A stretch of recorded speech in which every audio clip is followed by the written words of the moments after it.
Salut tout le monde, j'espère que vous avez la forme. Ça y est, mon plus grand terrarium, presque fini. Donc juste la couleur extérieure, je pense que je vais le faire en noir. Voilà, je vais vous le présenter en détail. Combien ça m'a coûté tout ça. Et puis quelques petites astuces pour la déco et tout ce qu'il y a à l'intérieur. Alors on va commencer par le commencement. C'est un terrarium que j'ai fait moi-même. J'ai récupéré des planches d'OSB. J'ai tout récupéré, je l'ai fabriqué sur mesure. C'est un terrarium de 120 par 120 par 60 de profondeur. Pour accueillir ma Morelia Spilota Chenei, ma petite Molly, dans sa nouvelle grande maison. Du coup, on va commencer par le montage. Je vous mets en joint juste là quelques petites photos et peut-être petits extraits de vidéos pour la fabrication du terrarium, le montage des 4 planches. Alors avant de monter les planches, j'ai habillé les côtés. Comme vous pouvez le voir là, j'ai habillé les côtés droite et gauche avec du lino qu'on achète dans le magasin de bricolage, c'est pour le sol. Du coup, je m'en suis servi de paroi, comme ça me permet de nettoyer si j'ai envie de nettoyer et s'il y a un peu d'humidité, protéger le bois. Au niveau des côtés, le fond, je l'ai peint tout en blanc avec de la peinture blanche. Toujours pareil, tout ce qui est peinture, solvant, tout ça, privilégier tout ce qui est à l'eau et en A10 A+, ou voire A++++. Plus il y a des plus, mieux c'est. Du coup, habillage des côtés, la peinture avant. J'ai fait une peinture au sol et au plafond en peinture noire. Pareil, toujours pareil, peinture à l'eau en indice émanation A+, et voire plus. Tout ça, vous préparez vous faites couper vos planches directement. Du moins, je vais me servir tout ce qui est en matériel chez Leroy Merlin. Celui qu'on a du côté de Lyon, il fait le bois, les coupes sur mesure, et il fait le verre, les coupes sur mesure. Du coup, je prends tout le matériel chez Leroy Merlin. Vous faites découper vos planches aux dimensions que vous souhaitez. 120 de hauteur par 60 pour faire du coup 2 planches, une droite, une gauche. Vous coupez pareil une planche de 120 par 60 pour en haut et en bas. On se retrouve avec les deux côtés, le haut, le bas. Et pour le fond, vous faites une planche de 120 par 120. Comme ça vous donne votre cube.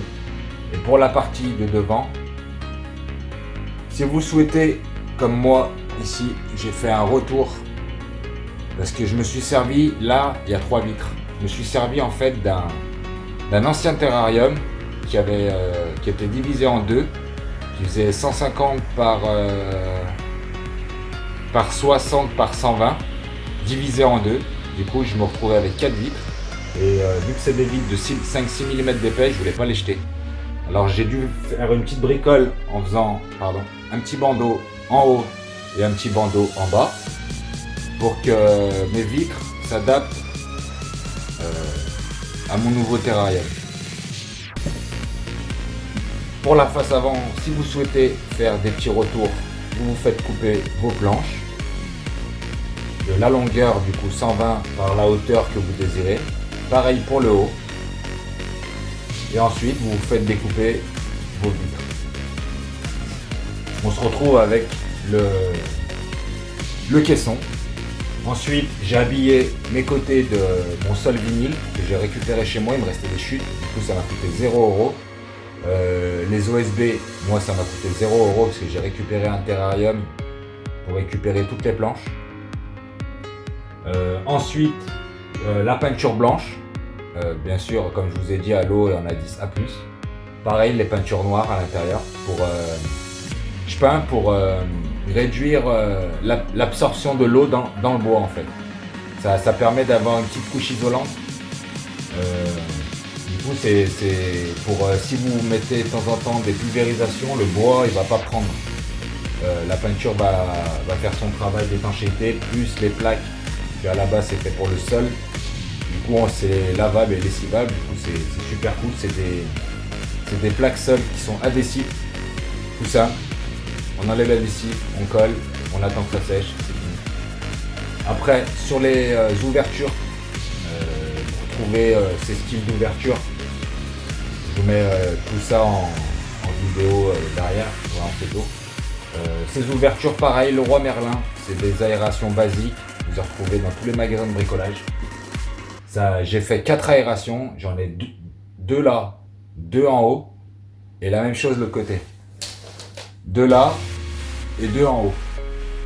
4 ventilations qui permet une grosse ventilation de l'air en haut et en bas.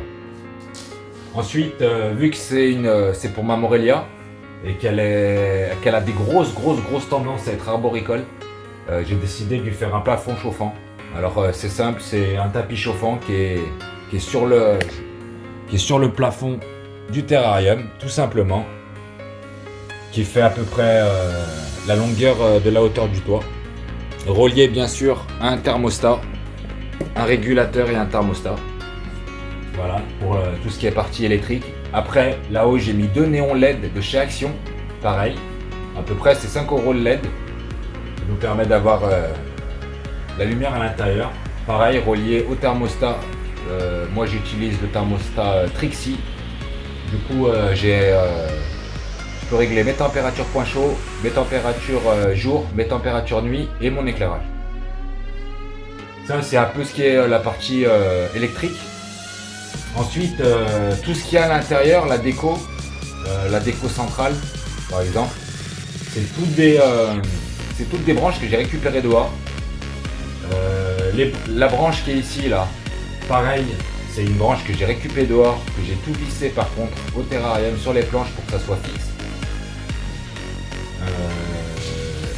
La branche qui traverse toute la longueur du terrain, là, en fait, je vous mets des photos pareil. C'est pas une branche, c'est une petite astuce, c'est des manches à balai en bois que j'ai recouvert de lasure. Pareil, on a dit, c'est toujours pareil à plus pour l'émanation, la toxicité des produits, on va y arriver. Je les ai peints à la lasure et j'ai pris du terreau tout simplement et j'ai saupoudré le balai. Et je vous mets des photos aussi, on a vraiment un aspect, on dirait vraiment des vraies branches de doigts, mais c'est des manches à balai. Voilà. Petite astuce, si vous avez des manches à balai qui traînent en bois, petit coup de lasure, vous foutez de la terre dessus, que ce soit du terreau, du coco ou autre, c'est à votre guise. Comme ça, ça vous permet d'avoir un effet bois, qui n'est pas du vrai bois en fait. Et pareil, toutes mes décos que j'ai fait là, que j'ai là-haut, que j'ai là, contre le mur. Tout ça, c'est tous des fausses décos. Je vous mets aussi les photos et les vidéos. En fait, c'est tout du polystyrène. C'est des boîtes de polystyrène que j'ai récupérées, que j'ai coupées. Pour faire à souder, j'ai fait tout ce qui est... je l'ai creusé, j'ai essayé de lui donner une forme, j'ai cassé les formes carrées, essayé de lui donner un peu une forme de bois souillé qu'il y a dans les forêts qu'on retrouve quand c'est bien mouillé, bien souillé. Et pareil, lasure de bois sur le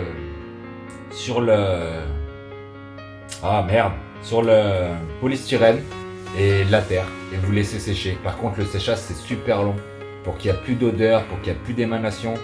Le séchage, vous comptez le maximum que vous pouvez, minimum une semaine avant de mettre votre bête à l'intérieur.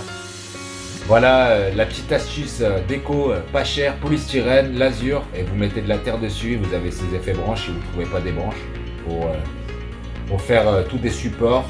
Du coup, niveau graduation, température, on est sur 30 à son point le plus chaud au niveau de la branche, qu'elle ne peut pas aller plus haut. Et ensuite, ça descend. On est sur là, à peu près à ce niveau, on est sur du 28, 29, 27.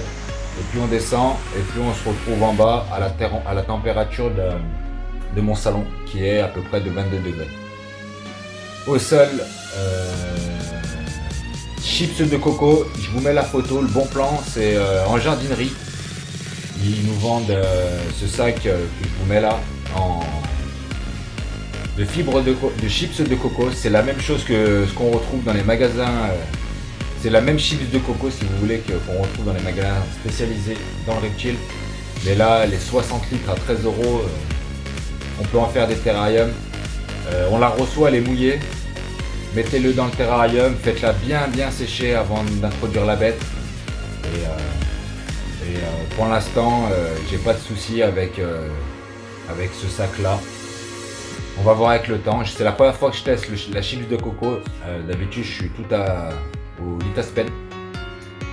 Du coup, pour mes boas et tout ce qui est boa python, j'ai remarqué sur plusieurs personnes, c'est ce qu'ils utilisent.